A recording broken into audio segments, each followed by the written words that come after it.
Berjalan bersama atau sinode hari kedua Keuskupan Denpasar yang berlangsung di Aula Paroki Maria Bunda Segala Bangsa Nusa Dua dimulai dengan doa pagi. Untuk pemanasan, seksi acara mengawali persidangan hari kedua dengan kuis berhadiah melalui aplikasi Kahoot. Selanjutnya dari seksi dokumentasi dan publikasi menghadirkan review hari pertama dalam bentuk liputan video singkat yang menyajikan hal-hal yang telah dilewati hari pertama Sidang Raya Gereja Katolik Keuskupan Denpasar ini.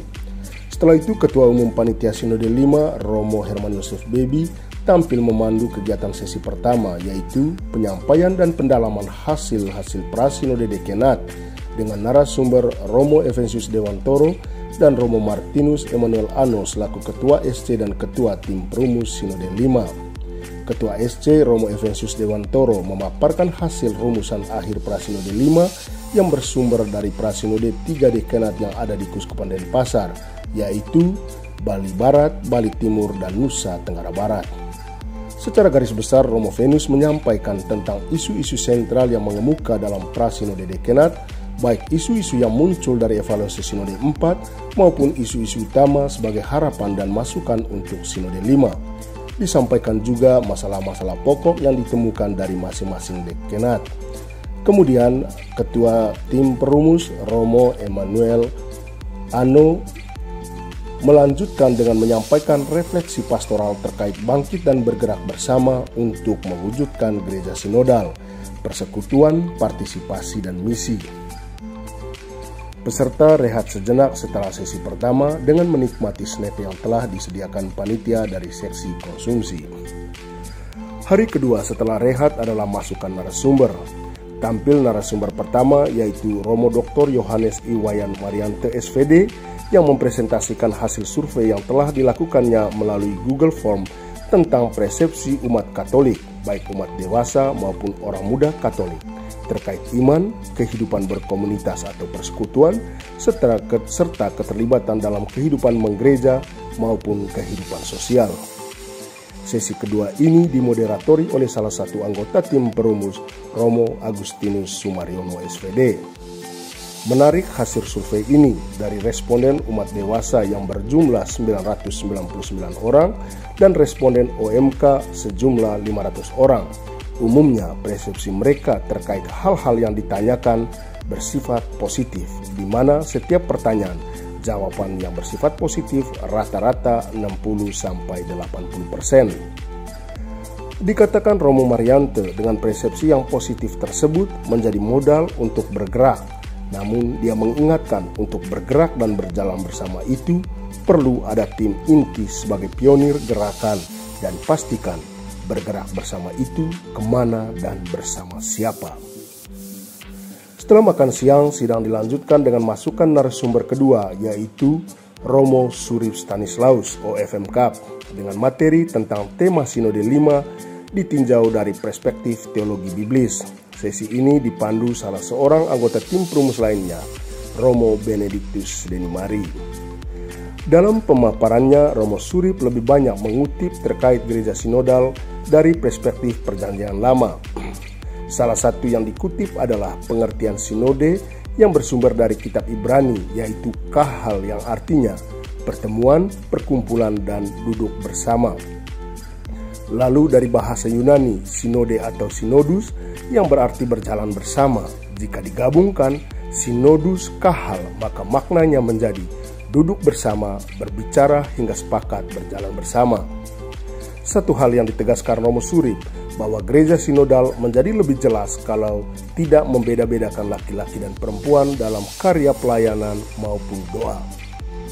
Setelah peserta mendapatkan pencerahan tentang perspektif teologi biblis, selanjutnya peserta diperkaya dengan perspektif pastoral misiologis terkait tema Sinode 5. Tampil narasumber ketiga untuk membahas hal ini adalah Romo Dr. Okto Naif dengan moderator Romo Flavianus Endi, juga dari tim perumus. Romo Okto mempresentasikan materi berjudul Bangkit dan Bergerak Bersama dalam Karya Misioner Gereja. Dikatakan untuk menjalankan karya misioner maka dibutuhkan misionaris. seorang misionaris itu harus siap jalan. Romo Okto juga menjelaskan dua model katekese yang berkaitan erat dengan misi, yaitu katekese internal dan katekese keluar bergaya diplomasi. Katekese internal itu adalah penguatan internal iman umat kita sendiri. Ini bisa menjawab persoalan belum teguhnya iman umat untuk bersaksi di tengah masyarakat majemuk, katanya. Sedangkan katekese keluar bergaya diplomasi adalah misi keluar sebagaimana dilakukan Musa ketika berdialog dengan Raja Median sampai Raja Median mengakui Tuhan orang Israel. Selain katekese internal, katekese keluar bergaya diplomasi ini juga bisa menjadi pilihan Gereja Katolik Keuskupan Denpasar yang hidup di tengah kekuatan Hindu di Bali dan Muslim di NTB. Di sisi lain, Romo Okto mengingatkan untuk menjadi gereja lebih sinodus dibutuhkan lebih dulu eksodus, keluar dari keterkurungan. Harus keluar dari diri sendiri. Romo Okto juga mengusulkan agar Gereja Katolik Keuskupan Denpasar harus mampu memanfaatkan daya tarik pariwisata Bali. Perlu adanya titik magnetik pastoral. Apa itu? Tidak lain butuh pastor pariwisata. Seperti apa? Silakan itu dipikirkan sendiri, katanya. Romo Okto juga mengajak peserta untuk belajar dari Rasul Besar Santo Paulus. Dimanapun Santo Paulus pergi, dia melakukan hal-hal antara lain membangun komunio atau komunitas, menguatkan komunitas, buat kaderisasi, dan selalu mengembangkan kerja tim. Di bagian akhir pemaparannya, Romo Okto kembali bicara soal misi. Menurut Romo Okto, misi merupakan oksigen Kristiani yang menghidupkan, menyegarkan, dan memurnikan gereja.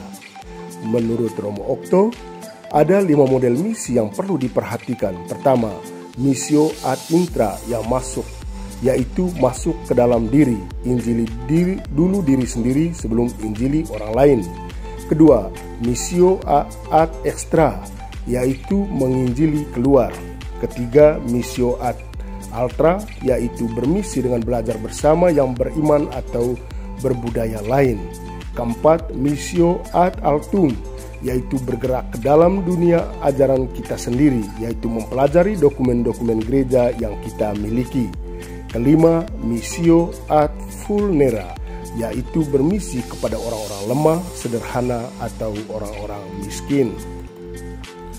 Seluruh rangkaian sidang hari kedua diakhiri dengan perayaan Ekaristi yang berlangsung di Gereja Maria Bunda Segala Bangsa Nusa Dua.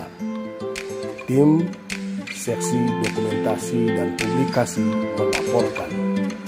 Terima kasih, Tuhan memberkati.